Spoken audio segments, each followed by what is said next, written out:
సంక్షేమం అభివృద్ధిని పరుగులు పెట్టిస్తున్నాం. ఎమ్మెల్యే గంట. మా గత ప్రభుత్వం హయాంలో జరిగిన విస్తృత అభివృద్ధి పథ్యలు ఆగింది. మళ్లీ శరవేగంతో పట్టాలెక్కేందుకు కూటమి ప్రభుత్వం కృత నిశ్చయంతో ఉందని మాజీ మంత్రి భీమిలి ఎమ్మెల్యే గంట శ్రీనివాసరావు అన్నారు. రాష్ట్రంలో ఆర్థిక పరిస్థితి జగన్మోహన్ రెడ్డి గారు ముఖ్యమంత్రిగా ఉండగా ఒక్కటంటే ఒక్క అభివృద్ధి కార్యక్రమం లేదు. ఒక్క ఆదాయం వచ్చే కొత్త పరిశ్రమ ఒక్కటి రాలేదు. ప్రతి నెల కూడా ఏదో విధంగా అప్పులు చేయటం, ఆ అప్పులతోటి ఏదో సంక్షేమం చేశారని చెప్పి పట్టణ నొక్కటం చేశారు. ప్రభుత్వం అధికారంలోకి వచ్చే సమయానికి దాదాపు 13 లక్షల కోట్ల రూపాయలు అప్పు ఉండింది. అంటే ఈ ప్రభుత్వం అధికారంలోకి వచ్చే సమయానికి ప్రతి నెల కూడా ఉద్యోగస్తుల జీతాలు కూడా 1వ తారీఖు ఇవ్వలేని పరిస్థితి. 4,000 కోట్ల రూపాయలు ప్రతి నెల కూడా లోటు బడ్జెట్తో ఉండేది. అటువంటి పరిస్థితిలో ప్రభుత్వం అధికారంలోకి వస్తే మరి ఏం చేశారు, ఎలా చేశారు అనేది ఆ భగవంతుడికి తెలియాలి. ఆ ముఖ్యమంత్రిగా చంద్రబాబు నాయుడు గారికి ఉన్న అనుభవంతో ఆయన 30 ఏళ్లు ఒక సీనియర్ రాజకీయ నాయకుడిగా పేదవాడికి కడుపు నిండా అన్నం పెట్టే అన్న క్యాంటీన్లు ఆ రోజు మనం ఎంతో దీనిగా ఓపెన్ చేసి మనం చేసుకుంటే వైఎస్ఆర్ ప్రభుత్వం వచ్చిన వెంటనే ఆ అన్న క్యాంటీన్లు మూసేశారు. ఆ రోజు చెప్పాం, మళ్ళీ మనం ప్రభుత్వం వచ్చిన వెంటనే అన్న క్యాంటీన్లు తెరుస్తామని చెప్పిన మాట ప్రకారం అన్న క్యాంటీన్లు మళ్ళీ తెరిచి ఈరోజు పేదవాడి కడుపు నిండా కూడా ఒక మంచి రుచికరమైన భోజనాన్ని ఈరోజు అందిస్తా ఉన్నాం. అలాగే చెప్పిన ప్రతి కార్యక్రమాన్ని కూడా అమలు చేసుకుంటూ వస్తా ఉన్నాం. ఏదైతే మనం చెప్పామో ల్యాండ్ టైటిలింగ్ యాక్ట్ ఆ రోజు వైఎస్ఆర్ ప్రభుత్వం ఉండగా మీ అందరూ కూడా చాలా ఆందోళన చెందారు. మన తాత ముత్తాతల కాలం నాటి మన భూముల పైన జగన్మోహన్ రెడ్డి గారి ఫోటో వేసుకుంటాం, అలాగే ఒరిజినల్ డాక్యుమెంట్స్ అన్ని కూడా జగన్మోహన్ రెడ్డి గారు పెట్టుకుంటాడు, మనకి నకళ్ళు ఇస్తారని చెప్పి చెప్పడం జరిగింది. చివరికి భూమిని సర్వే చేస్తే సర్వే రాళ్ల పైన కూడా జగన్మోహన్ రెడ్డి గారి ఫోటోలు వేసుకునే పరిస్థితి వచ్చింది.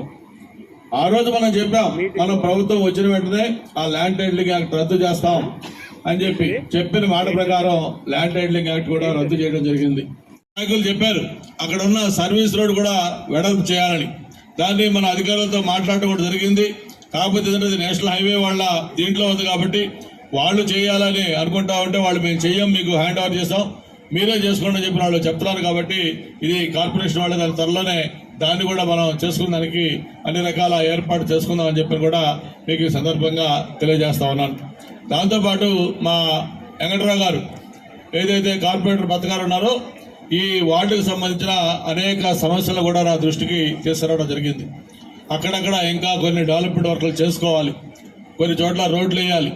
మాస్టర్ ప్లాన్ రోడ్స్ మీకు 6, 7, 8, 5వ వార్డు ఈ 4 వార్డులకు సంబంధించి గతంలో కొన్ని వార్డులు చేసేటప్పుడు కొన్ని వర్క్లు ఇంకా పెండింగ్ ఉన్నాయి, అవన్నీ కంప్లీట్ చేసుకోవాలి.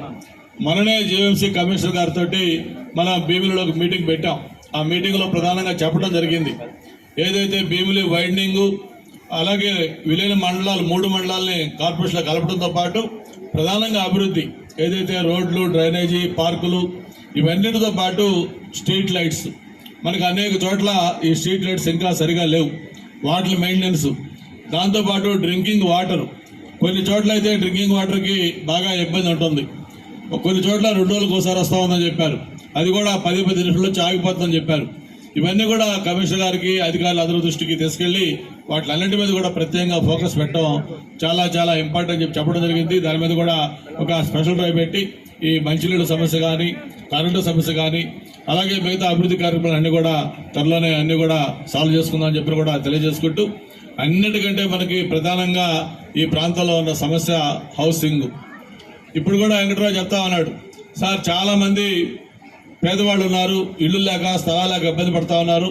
గతంలో వైఎస్ఆర్ ప్రభుత్వం ఉండగా ఎవరైతే తెలుగుదేశం పార్టీకి అనుకూలంగా ఉన్నారో, కొంచెం సింపథైజర్స్గా ఉన్నారో వాళ్ళందరినీ పక్కన పెట్టి వాళ్ళకి ఇళ్ళు పట్టాలు కానీ ఇళ్ళు కానీ లేకుండా వేరే వాళ్ళకి ఇచ్చుకోవడం జరిగింది. వాళ్ళంతా ఆశగా చూస్తారని చెప్పారు. ఈ విషయాన్ని గౌరవ ముఖ్యమంత్రి గారి దృష్టికి కూడా తీసుకెళ్ళడం జరిగింది.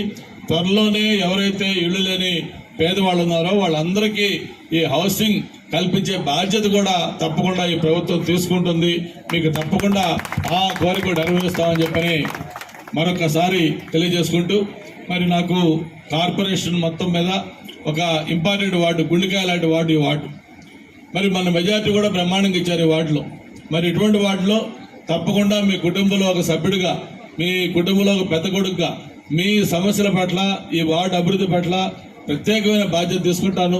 తప్పకుండా మీరు చూపించిన అభిమానానికి, మీరు ఇచ్చిన మెజారిటీకి అంత ఆప్యాయత చూపిస్తూ మీ అందరికీ ఈ వార్డు అభివృద్ధి చేసి సమస్యలు లేని వార్డుగా దీన్ని తయారు చేసి మీరు నా పెట్టిన నమ్మకాన్ని తప్పకుండా నిలబెట్టుకొని మీ అందరూ మరి ఒక చక్కటి కార్యక్రమం ఏర్పాటు చేశారు.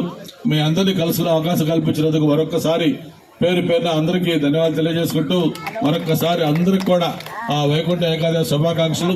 అలాగే రేపు ఎల్లుండి మనకి పండుగలు రాబోతా ఉన్నాయి. అందరికీ పండుగ స్నేహితులతోటి సుఖ సంతోషాలు సౌఖ్యంగా ఉండాలని చెప్పి మరొక్కసారి కోరుకుంటూ మీ దగ్గర సెలవు తీసుకుంటా ఉన్నాం.